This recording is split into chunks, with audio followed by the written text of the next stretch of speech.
जमात इस्लामी शुमाली पंजाब के अमीर और PP-29 गुजरात से उम्मीदवार डॉक्टर तारिक सलीम का कहना है कि वो थाना कचहरी की सियासत पर यकीन नहीं रखते। हल्के के अवाम उनका माजी और हाल जानते हैं और वो भरपूर तरीके से कामयाबी समेटेंगे।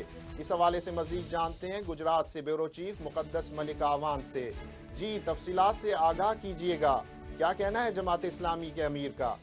जी, इस वक्त हमारे साथ मौजूद हैं अमीर जमात इस्लामी शुमाली पंजाब डॉक्टर तारिक सलीम साहब, जो हल्का PP-29 से उम्मीदवार MPA हैं और टिकट होल्डर हैं जमात इस्लामी के।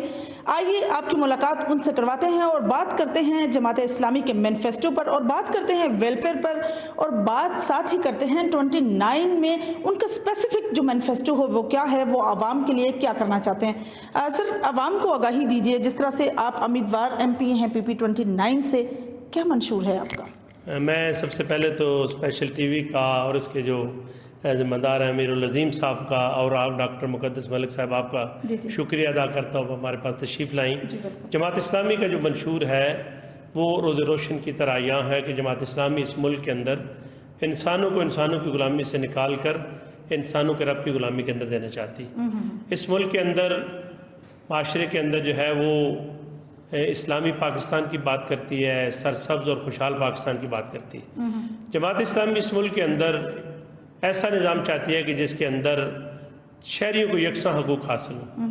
जमात इस्लामी इस मुल्क के अंदर दयानतदार क़यादत की बात करती है, साफ़ सुथरी क़यादत की बात करती है, और इस मुल्क के पार्लिमान से लेकर तमाम इदारों के अंदर साफ़ और शफाफ लोगों को लाना चाहती है। और जमात का खुद माजी इस बात पर गवाह है कि जमात इस्लामी करप्शन से पाक है। इसका एतराफ़ ज़िंदगी के तमाम दायरों के लोगों ने खुद किया है। बिल्कुल सही। डॉक्टर साहब, अगर हम मुकाबले की बात करें, जिस तरह से आपके मुकाबले में जो हैं चौधरी तनवीर साहब हैं जो एक्स चेयरमैन हैं डिस्ट्रिक्ट के, और अली लियाकत बदर साहब हैं जो एक एक्स MPA के बेटे भी हैं, इसके बारे में आपको क्या लगता है कि आपका मुकाबला किसके साथ है? क्या जमात इस्लामी का, जैसे इस हल्के से पहले काफ़ी दफ़ा उन्होंने जमात इस्लामी के डिफरेंट कैंडिडेट्स ने इलेक्शन कंटेस्ट किया, विन भी किया, आप माशाल्लाह से डिस्ट्रिक्ट के अपोजिशन लीडर भी रहे असेंबली के, क्या लगता है आपको मुकाबला किसके साथ है? देखिए, इसमें बुनियादी तौर पर तो इस वक्त जो PTI है वो तो इस्टेब्लिशमेंट के गमले के अंदर परवान चढ़ी थी, आ गई थी, उनको सारा सपोर्ट हुआ था हर तरह से।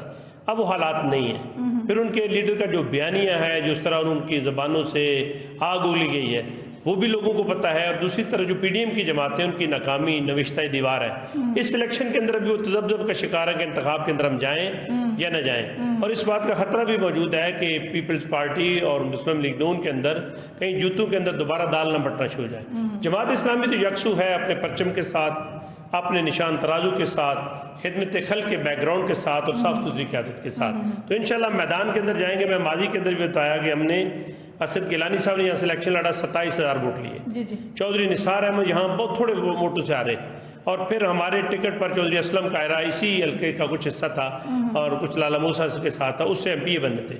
मैं खुद 2001 में तहसील असम्बली में पार्लिमानी लीडर था। 2005 में मैं ज़िला असम्बली के अंदर डिस्ट्रिक्ट काउंसिल में अपोजिशन लीडर था। तो हमारी एक वर्थ मौजूद है, लोग हमें जानते हैं, हमारा काम जानते हैं, तसलसल के साथ है। फिर खिदमत खल के दायरों के अंदर इनमें कोई जमात ऐसी नहीं है जो हमारा मुकाबला कर सके। फिर कैंडिडेट वाइज भी अगर देखें तो इस वक्त जो मेरे मुकाबल उम्मीदवार हैं उनकी शख्सियत पर मैं कोई बात नहीं करता, लेकिन मैं कहता हूँ कि लोग मेरा बचपन जानते हैं, मेरा लड़कपन जानते हैं, मेरी जवानी जानते हैं, मेरी फैमिली को, मेरी जमात को जानते हैं। तो इंशाल्लाह जब हम मैदान के अंदर जाएंगे, हम गए भी हैं, तो हमें जो रिस्पांस लोगों ने दिया है वो इतना हौसला अफजा है कि इंशाल्लाह हम यहाँ से जमात इस्लामी को अच्छी खबर देंगे। बिल्कुल सही। इलेक्शन की अगर हम बात करें तो किस हद तक सर उम्मीद है कि इलेक्शन होंगे? जिस तरह से PDM का ये कहना है कि मुल्क की मैशत चूँकि इतनी अच्छी नहीं है, बेस्ट नहीं है, इस पर इलेक्शन होना ज़रूरी नहीं है। अभी तक मुस्लिम लीग नून ने कोई टिकट भी तकसीम नहीं की है, इस पर आप क्या कहेंगे? देखिए, वो जो किसी शायर ने कहा बहुत मुश्किल है हालात की गुत्थी सुलझे, अहले दानिश ने बड़ी सोच के उलझाई है। ये तो कोई बंदा भी कोई सीधी दो और दो चार बात कहने की पोजीशन के अंदर नहीं है। सुप्रीम कोर्ट के जजेस जो हैं उनके जो रिमार्क्स हैं उनके अंदर भी इख्तजाज है, सियासी जमातों के अंदर भी है। जनाब सिराजुल हक साहब ने एक मैं समझता हूँ कि बड़ा स्टेप लिया है। वो इमरान खान साहब को मिले हैं, वो शहबाज शरीफ साहब को मिले हैं, बाकी जमातों से मिल रहे हैं। उनका मकसद यही है कि ये कोई ऐसी बात नहीं है, 90 दिन से तो इलेक्शन वैसे भी आगे चला गया, جو 90 دن کی بات لوگ کرتے ہیں. تو اگر ایک اتفاق و تفہیم ہو جائے, ایک ٹیبل پہ جماعتیں بیٹھ جائیں, اتفاق رائے ہو جائے تاکہ ملک کے اندر انتشار ختم ہو جائے. اگر ان حالات کے اندر الیکشن کرا بھی دیے جائیں تو میں نہیں سمجھتا کہ انتشار ختم ہوگا, بلکہ انتشار اور بڑھے گا. خان صاحب کو بھی لچک کا مظاہرہ کرنا چاہیے, میاں شہباز شریف صاحب کو بھی حقیقت پسندی کا مظاہرہ کرنا چاہیے.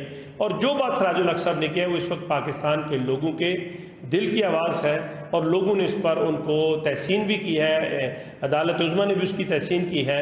اور میں یہ سمجھتا ہوں یہی وہ فارمولہ ہے کہ آپ لوگوں کو ایک ٹیبل پہ بٹھا دیں, ایک تاریخ پہ متفق ہو جائیں, الیکشن کرائیں, جس کو مینڈیٹ ملتا ہے اس کو پورے طریقے سے اپنی حکومت کرنے کا موقع دیں. بالکل صحیح. ناظرین, جس طرح سے جماعت اسلامی کی بات ہو رہی ہے, مینیفیسٹو کی بات ہو رہی ہے, اور بڑا کلیئر ہے کہ مینیفیسٹو میں مین چیز جو ہے وہ سیلف رسپیکٹ ہے. سیلف رسپیکٹ سسٹین کرنا چاہتی ہے جماعت اسلامی. اب دیکھیں اقتدار ہے, اقتدار کس کے ہاتھ میں آتا ہے, کون میدان مارتا ہے, یہ اللہ پاک جانتا ہے, یا دیکھتے ہیں کہ عوام کس کو جو ہے چوز کرتی ہے. کیمرہ مین ٹیم کے ساتھ مقدس ملک، اوان، اسپیشل ٹی وی گجرات.